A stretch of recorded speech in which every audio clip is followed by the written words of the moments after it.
ஓம் சாந்தி. தன்னை அர்ச்சிக்க தான் இருந்தானே என்ற இந்த நிகழ்வில் இன்று நான் ட்ரஸ்டி என்பதை பற்றி பார்ப்போமா. பாபா ட்ரஸ்டிக்கு ரொம்ப ஆழமான விளக்கங்களை எல்லாம் கூறுகின்றார். ட்ரஸ்டி என்றாலே மேராப்பன் எனது என்பது இருக்காது. அதை பாபா சொல்றாரு, அமானத்துமே கயானத்து நெய் கர்ணா. எப்படி இன்னொருவருக்கு சொந்தமான ஒரு பொருளை நாம் பயன்படுத்தும் போது எனது என்று நாம் நினைக்க மாட்டோமோ, அதே மாதிரி தான் நம்மளை ட்ரஸ்டி என்று நினைக்க வேண்டுமே தவிர கிரகஸ்தி என்று நினைக்கக்கூடாது.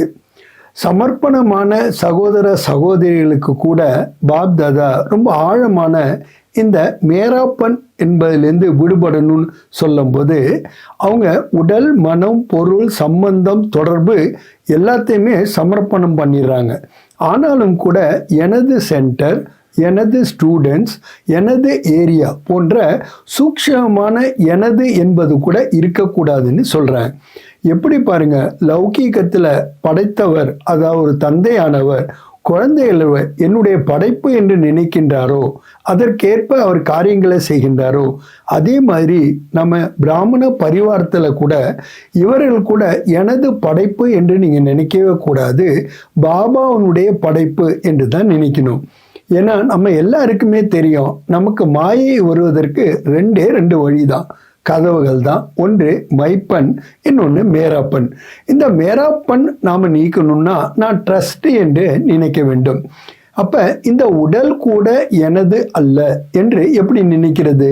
அதுக்கு பதிலாக பாபா ரொம்ப அருமையான ஒரு யுக்தியை கொடுக்கின்றார்.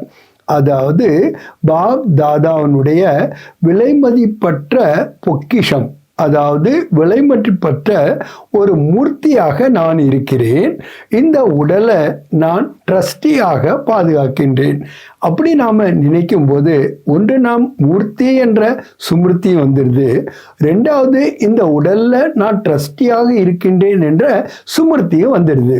ஒரே நேரத்தில் டபுள் பிராப்தியை நாம் அடைய செய்வதற்காக தான் பாபா சொல்றார், நீங்கள் ட்ரஸ்டி என்று நினையுங்கள் என்று. ஏன்னா ட்ரஸ்டி என்றாலே அவங்க எப்போதுமே நிமித்த பாவனையில் இருக்கக்கூடியவர்கள். எப்படி பக்தி மாயத்தில் நாம் சொல்லிட்டு வந்தோம், கரண் கராவன்ஹார் இறைவன்னு, செய்பவர் செய்விப்பவர் அவருன்னு நாம் சொல்லிட்டு வந்தோம். ஆனால் அங்கே தவறுதலான புரிதல் இருந்தது. இப்போ நமக்கு பாபா கூறுகின்றார், கரண் கரான்ஹார் என்ற சுமிருத்தி இருக்கும்போது செய்விப்பவர் பாபா, நான் செய்வதற்கு நிமித்தமாக இருக்கின்றேன் என்ற ஒரு உணர்வோடு இருக்கின்றோம். அதுதான் ட்ரஸ்டி பண் என்று கூறப்படுகின்றது. நம்ம சேவையில் கூட வெற்றிக்கு ஆதாரமான ரெண்டு விஷயங்களை பாபா சொல்லும்போது, ஒன்று ட்ரஸ்டி பண், இன்னொன்று சாட்சி பண். இந்த ரெண்டு இருந்தால் தான் உங்களால் வெற்றியை அடைய முடியும் என்று கூறுகின்றார்.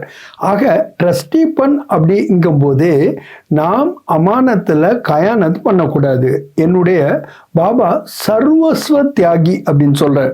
அனைத்துமே தியாகம் பண்ணுறவங்க அப்படிங்கும்போது உடல், மனம், பொருள், சம்பந்தம், தொடர்பு மட்டுமல்ல, என்னுடைய விருத்தி, திருஷ்டி, சுமிருத்தி, சன்ஸ்காரம், சுபாவம் எல்லாத்தையுமே அவர் குறிக்கின்றார். ஆக எப்போ நான் இந்த உடலையே எனதில்லை, பாபாவினுடைய விலைமதிக்கப்பட்ட மூர்த்தியானது இருக்கின்ற ஒரு கோயில் என்று நாம் நினைக்கும் போது அந்த கோயிலுக்கு நான் ட்ரஸ்டியாக இருக்கின்றேன் என்ற அனுபவத்தை நாம் பெறும்பொழுது தான் இதனுடைய அளப்பரிய மகத்துவத்தை நாம் உணரவும் முடிகின்றது, அதனுடைய பலன்களையும் நம்மளால் பெற முடிகின்றது. ஏன்னா நம்முடைய துக்கத்துக்கு, கவலைக்கு, கஷ்டங்களுக்கு முக்கியமான காரணம் தேக அபிமானம். அந்த தேக அபிமானத்திலிருந்து நம்ம விலகி தேகி அபிமானியாக இருக்க வேண்டும் என்றாலும் கூட நான் ட்ரஸ்டி, நான் நிமித்தமாக இருக்கின்றேன் என்ற உள்ளுணர்வுல நாம எப்பொழுதும் இருக்க வேண்டியது அவசியமாக இருக்கின்றது. ஆக பாப் தாதா மூலமாக நான் ட்ரஸ்டியாக நியமிக்கப்பட்டிருக்கின்றேன் என்ற உணர்வின் மூலமாக நாம் இருக்கும்போது தான் உயர்ந்த பதவியை, ஸ்டேட்டஸை நம்மளால் அடைய முடியுது. அதனால தான் பாபா சொல்கிறாரு, பக்தியில் நீங்கள் சொல்லிட்டு தான் வந்தீங்க, ஆனால் இப்போ ப்ராக்டிக்கலாக அதை நடைமுறை வாழ்க்கையில் அனுபவமும் செய்கிறீங்க. மேரா என்பதே இல்லாமல் தேரா என்று கூறுகின்றீர்கள்.